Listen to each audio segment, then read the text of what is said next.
नमस्कार, मैं प्रियरंजन भारती आपके साथ मेरी बात के आज के अंक में बात करूंगा लोकसभा चुनाव के पहले क्या जनता दल यू में वापस जाएंगे उपेंद्र कुशवाहा।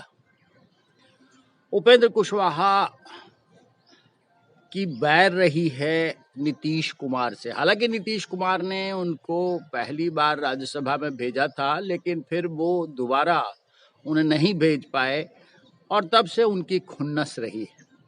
2014 के लोकसभा चुनाव में ये एनडीए का हिस्सा थे। इन्हें 4 सीटें लोकसभा में दी गई थी और क्षमा करेंगे 3 सीटें दी गई थी और सब के सब जीत गए थे।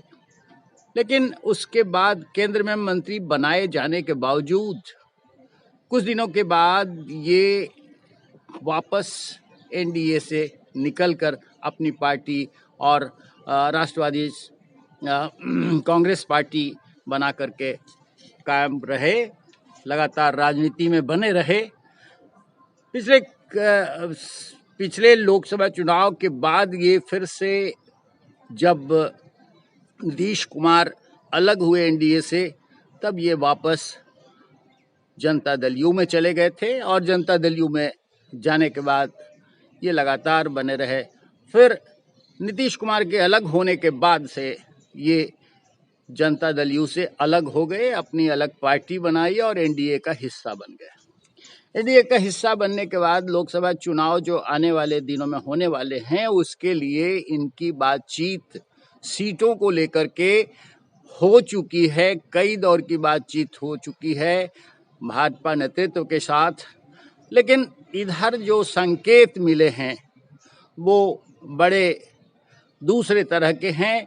वो राजनीतिक चुटकियों लेने जैसा है कि क्या ये वापस फिर से जनता दल यू में जाएंगे। कई सवाल उठते हैं। जनता दल यू में जाना इसलिए इनके लिए महत्वपूर्ण हो सकता है कि आज की तारीख में जनता दल यू संकटों से गुजरता हुआ दिख रहा है।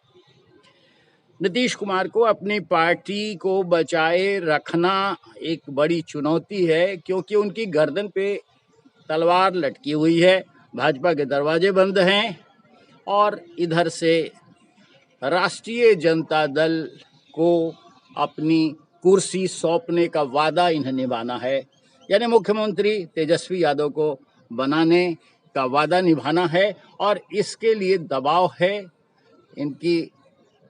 इनके व्यवहार से लोगों में एक तरह की अजीब तरह की भावना भर रही है। लोग सोच रहे हैं कि ऐसा ये क्यों कर रहे हैं। हो सकता है इसके पीछे कुछ और कारण हो, लेकिन मैं उसकी बात नहीं करूंगा। मैं उपेंद्र कुशवाहा की बात करूंगा। संकेत मिले हैं कि उपेंद्र कुशवाहा की बातचीत हुई है नीतीश कुमार से।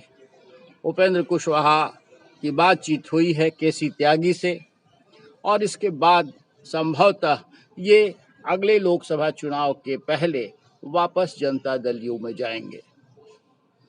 संभावना से इनकार नहीं किया जा सकता। राजनीति संभावनाओं का खेल होती है और राजनीति में कोई तय लकीर नहीं खींची जाती।